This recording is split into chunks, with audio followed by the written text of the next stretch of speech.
Kumatinatmada Ishwaro me Jatpada Padmam Abhavaya Bhajanti Bhavyaha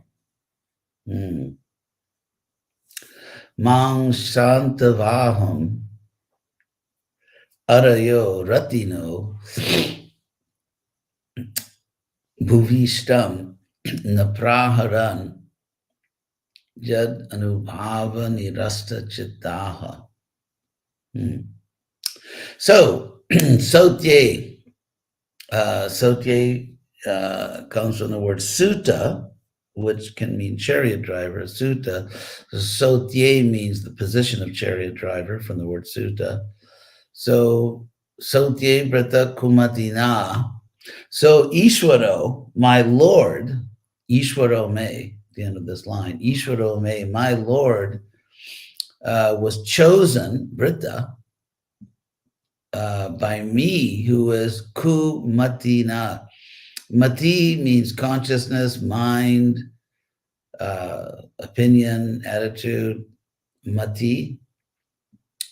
And ku means bad. So in other words, by this, Prabhupada says it by bad consciousness in the word for word. So by me, who was in a foolish consciousness, bad consciousness, in other words, even though he's my Lord, I chose him to serve me as a chariot driver. That's what Arjuna is saying, that he is my Lord, and yet I engaged him as my chariot driver because of my foolish consciousness. Because Krishna is Atma Da, he gives himself to his devotees. So there's a lot in this first line that Arjuna says, Krishna is my Lord, he is Atmada, he gives himself, Atmada, to his devotees, and yet because of my bad consciousness, I engaged him, I chose him, Sotye, to serve me as my chariot driver. So, of course, we know that Krishna wanted to be Partha Sarathi, he wanted to help Arjuna in that way. But it shows how Krishna is Atmada, even though he's the Lord, he gives himself to his devotees. So Jatpada Padmam Abhavaya Bhajanti Bhavya. I engaged in my service, my Lord, whose lotus feet, actually, Jatpada Padmam, whose lotus feet, Bhavyaha, intelligent people, the best people worship, Abhavaya, to become free of material existence. The word bhava means material existence. And of course, there's obviously a sort of play on words because bhava means material existence and bhavya means wise, intelligent people. So bhavaya means for material life and abhavaya means to be free of material life. So bhavyaha, the best people, the most intelligent people, worship his lotus feet, abhavaya, to be free of material existence. And so this is the person that I engaged as my chariot driver. And then Arjuna explains the power of having Krishna on his side. Mam Shantavaham Arayo Ratino Bhuvishtam Napraharan. So Araya means the enemies. It's a plural of the word Ari. Ari means enemy, like Krishna is called Murari, the enemy, the mortal enemy of the demon Mura. So Ari means enemy, Arayo, the enemies, Ratino, on chariots. So my enemies were on chariots, and yet Napraharan, they didn't strike me with their weapons, even though I was bhuvi shtam, standing on the ground. They were in chariots, I was on the ground, and yet these enemies could not strike me with their weapons. And why was Arjuna on the ground? Because Shantavaham, Vaha means his horses, the horses that were driving his chariot, they were exhausted, so he had to stop and let the horses rest or drink water. So I was Shantavaham. I had my own chariot horses exhausted. I was Bhuvi Stum on the ground. They were Ratina. They were in chariots, and yet they couldn't strike me with their weapons. Why? Because Jadanubhava Nirasta Chittaha, because their Chittaha, their minds were Nirasta, were taken away. Literally, Nirasta literally means like taken away by the influence of the Lord. Anubhava means influence. Prabhupada here translates it mercy. So in the Sanskrit dictionary, word anubhava means dignity, authority, consequence, firm opinion, ascertainment, good resolution, belief. Has all these meanings. So it can also mean just by a look or a gesture, Jadanubhava. So just by Krishna's glance, it can also mean by his glance, by his authority, and so on. Prabhupada translates it by his mercy. So by his authority, by his mercy, by his glance, he took away their minds, so they were bewildered and they could not strike me, even though I was on the ground because my horses were tired and they were in their chariots, my enemies.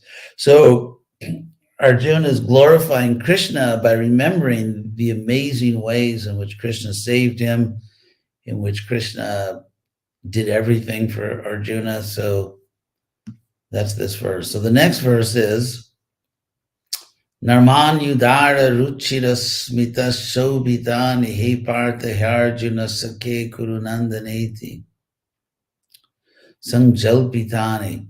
So here Arjuna is talking about how Krishna would joke with him. He says Narmani. Narmani is the plural of the word Narma, which means sport, pastime. So Prabhupada translates this word here as conversation and jokes. So sporting words, joking words. So Krishna's joking his playful words with Arjuna were shobhitani. They were made beautiful by, or Prabhupada says decorated by, Smita, his smiles. Ruchira is very captivating and generous smiles. Udara, the word udara means, I just want to give you a very literal translation. The word udara, it can mean noble, illustrious, generous, gentle, sincere, all these different things. Often udara can mean generous, as mentioned here. So Krishna, his joking was made beautiful by, was adorned by, was glorious because of his smiles, his very pleasing smiles, and his Udara's generosity and his nobility, all these different qualities. So he was joking with Arjuna. And so now here's what Krishna actually said when he was joking. Hey, Bharata, hey, Arjuna. In other words, he acted just like Arjuna's friend. Oh, Bharata, hey, Arjuna, friend, Sakhe, friend. Kurunandana, joy of the Kurus. Sanjalpitani, Naradeva Hridis Prashani. And so this Narmani, these Prabhupada says translations and jokes are also described here as Sanjalpita, Sanjalpitani. So that means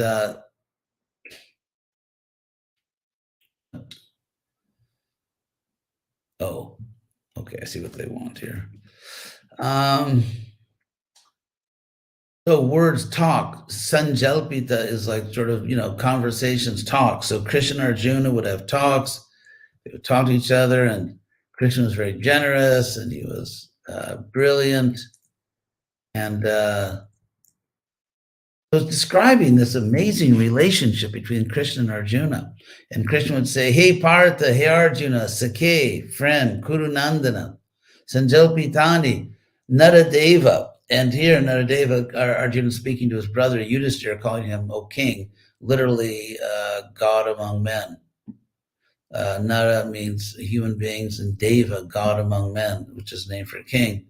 And so all these conversations, these talks, Arjuna said, Hridi, Sprashali, they touch the heart.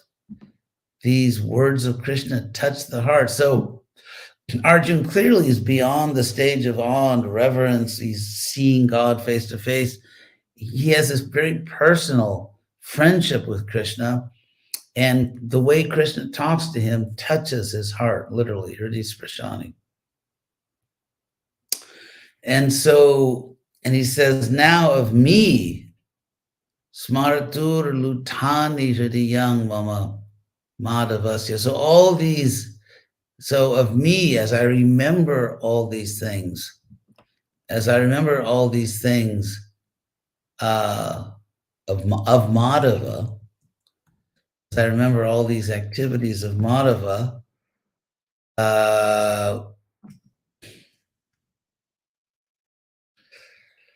says that it's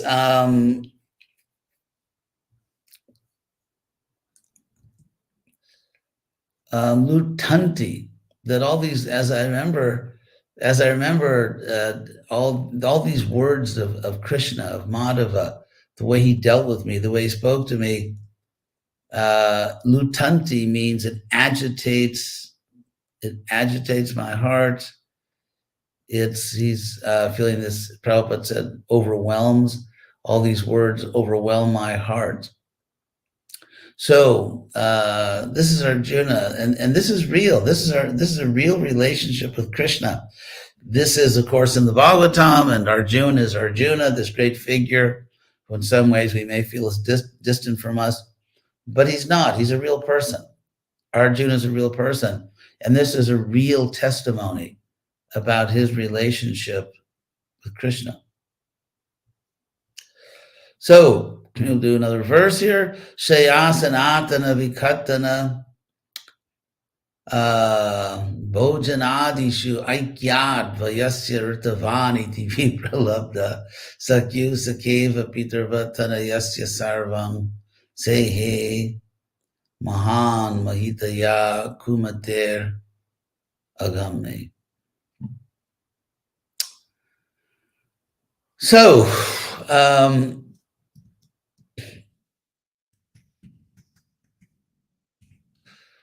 for this verse, so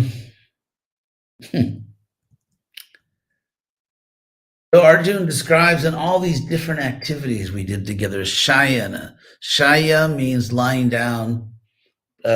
We would take rest together, sometimes out in the forest, sometimes in palaces. They would take rest in the same room. So Shaya, taking rest together, asana, sitting together, atana, going for walks, vikatana, bragging. They would sort of, have joking, or they would brag to each other. Vikatana, bhojana, and taking meals together, adishu, etc. So in all these different activities and many more, aikyat, from oneness. Aikya comes from the Sanskrit word eka, which means one. So aikya, oneness. So even though Krishna is God, there was a oneness between them. That Krishna really accepted Arjuna as an equal friend in terms of their relationship. And so this is, of course, Prabhupada talks about this so much in his books, in his lectures, but it's something which is unimaginable to most people, that Krishna is God, and yet out of love, out of his love, out of Krishna's love for his devotees, he sincerely engages in these loving relationships of equality, aikya, in which Krishna really enters into the mood of an equal friend. And So then Vipralabdha, which Prabhupada translates here as misbehaved, or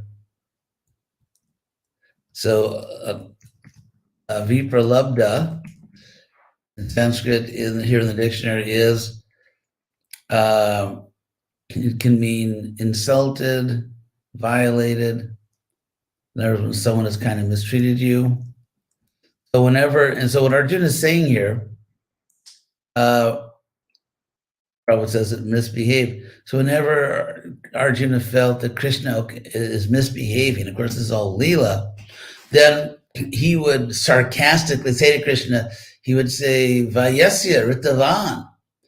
Vayasya, Prabhupada translates here, oh my friend. Vayas can mean age, like how old someone is. So from that word of age, Vayasya, friend of the same age. That's what I thought it meant. I just confirmed the dictionary. So Vayasya, Prabhupada says here, oh my friend, and it specifically means a friend like of your age, someone who's a peer, your age, friend. So he said, so it's like, someone can be your friend, but maybe they're in a higher position. But here's Vayasya, it's your peer, your friend. And so Ritavan, Rita means truth, as in Arjuna's statement to Krishna, the Gita, Sarvam Etad Ritang Manye, consider everything, all this to be true, truth, Janmang Vadasi Kesha, what you were telling me. So Rita means truth.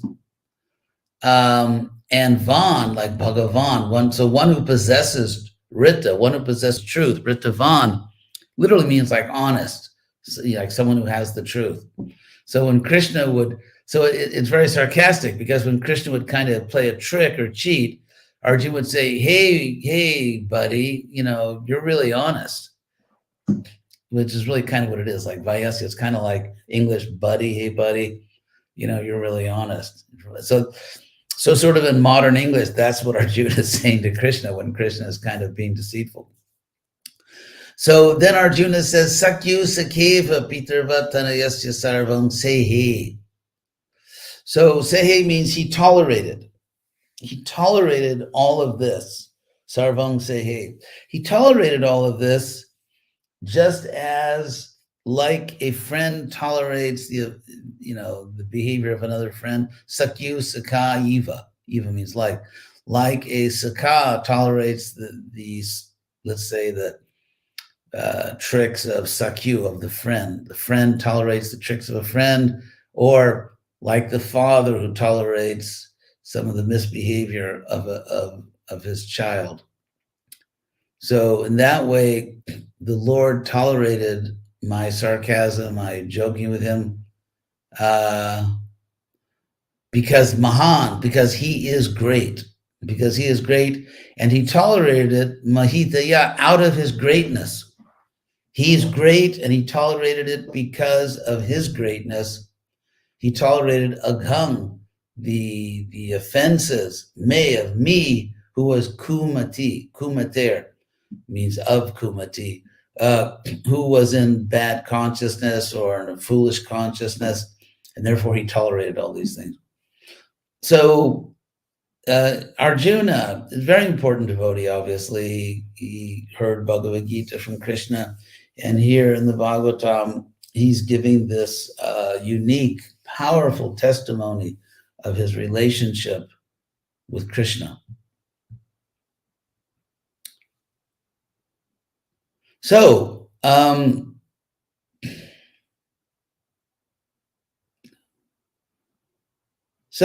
maybe I'll stop here. I won't give a long class today. And then next week, if Arjuna is going to explain how now this Krishna, to whom he's so attached, who was everything for Arjuna, has now left him. So that's going to be a very moving section next week. So I'll just check quickly to see if there are any questions.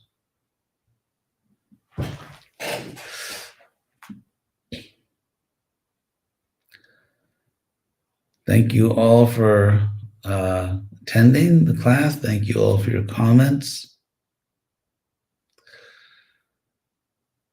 Jagapalana.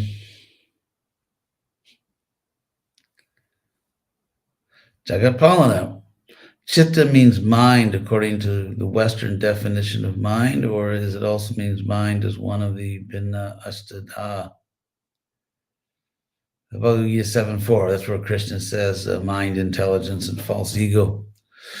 Okay, so take a look at Sanskrit dictionary. The word chitta, translated as actually the process of thinking, reflecting, imagining, or thought itself. It can be an intention, aim, or wish. It can be the heart or the mind, intelligence, reason. So there you have it. So according to context, it can take on different shades of meaning.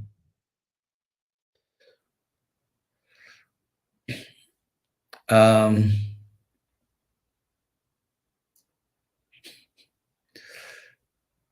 of these names are kind of funny. So Stuart, I'm sorry, from Shyamsundar Das in the UK. The fifth canto is full of incredible hells with horrible suffering. How do these tie into karma in life if some have suffered so much between lives? Well, I mean, if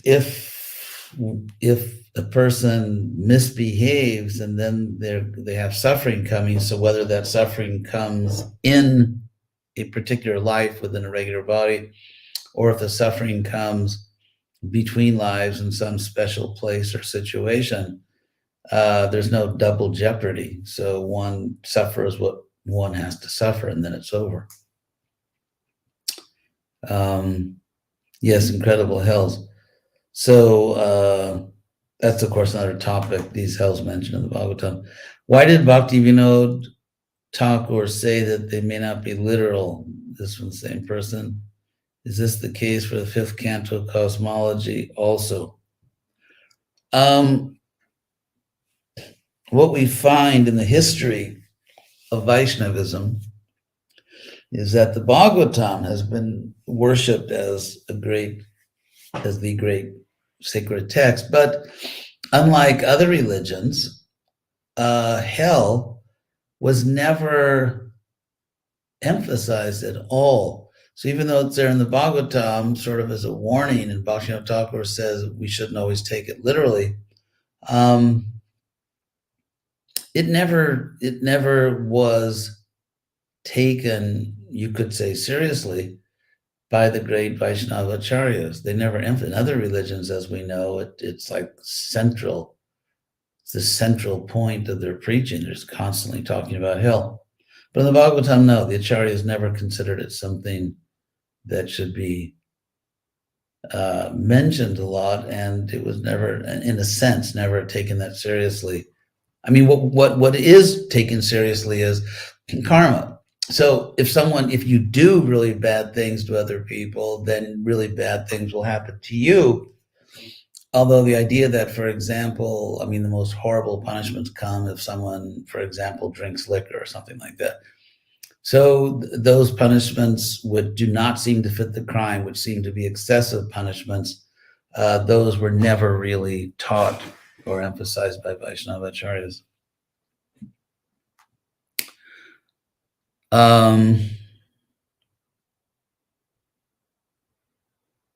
Let's see. Why did Bhaktivinoda Thakur? Oh, they may not be okay. That's right. I addressed that.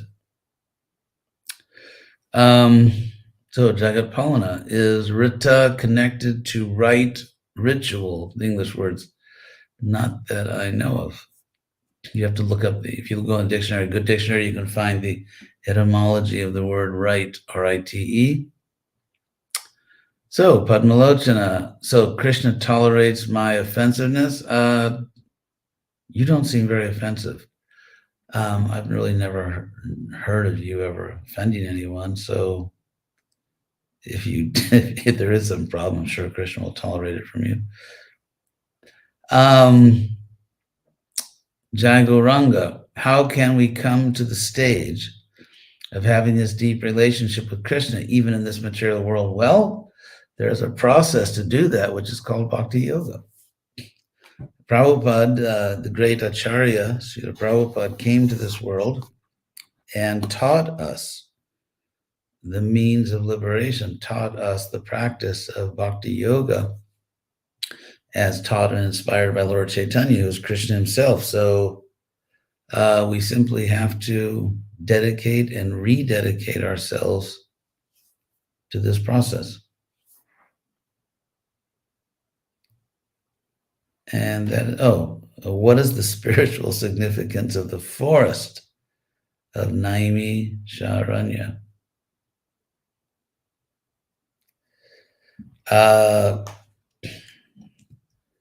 It's a sacred forest where great sages perform sacrifices, and where they teach. The Bhagavatam was spoken.